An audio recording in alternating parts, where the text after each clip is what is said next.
The heart is deceitful above all things and beyond cure. Who can understand it? I, the Lord, search the heart and examine the mind, to reward each person according to their conduct, according to what their deeds deserve. Jeremiah 17, verses 9 and 10. We can assume and we can guess, but no one truly knows what lives in another person's heart and mind. People may say one thing and turn around and do the opposite. That is why I study actions, patterns, and consequences, not hearts. I grew up hearing the saying, actions speak louder than words. And life has proven that to be true again and again. I know what it is to grow up without parents present.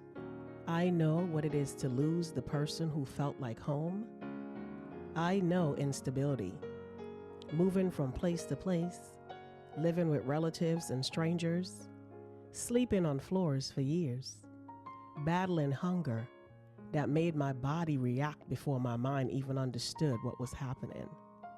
The cold sweat, the blurred eyes, the hollow stomach, the spring of saliva that warns your body is about to shut down.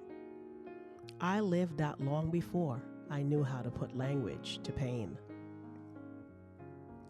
As a child, I watched adults make decisions fast because life does not pause, but consequences do. Consequences pause long enough for us to feel the cost of the pattern we never examined. One story I observed in my own life reflects this truth well. A young girl out of 24 students ranked 23 on her first report card. Her mother, wanting her child to look top tier to the father who paid the tuition, used whiteouts to change the ranking. When the child later improved to 17, the mother could not repeat the trick. The father did not punish the grade, he punished the deception. The seed began with the adult, but the harvest of the consequence landed on the child, who never initiated the lie. Scripture shows us this pattern is not new. It echoes the story of Rebekah and Jacob. Rebekah prepared the stew, dressed Jacob in Esau's clothing, and used goat hair to secure a blessing for one son, believing she was crafting victory for her circle. But the consequence became a home fractured, a brother wanting revenge, a son forced to run for survival, and generations shaped by a moment of impulse, secrecy, and disorder. Jacob endured, but the suffering humbled him into a man who eventually walked upright. Esau forgave, but still carried pride and self-first devotion.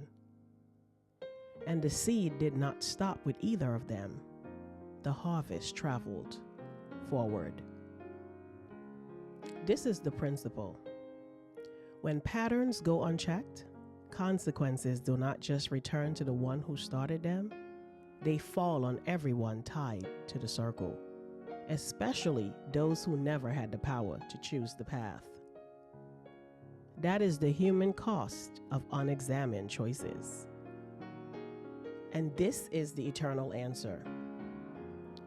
We must do all we can to walk the right path, live with integrity, honor God's order, and love others the way we would want to be treated. Doing right does not guarantee a painless life, but it roots the conscience in peace. Doing wrong guarantees restlessness, fragmentation, and a harvest built on sand. Right leads to inner peace, wrong brings restlessness. Integrity is the root that carries us when life does not pause. You have been listening to Fran Evans with The Resilient Path. Peace, love, and light. Until next time.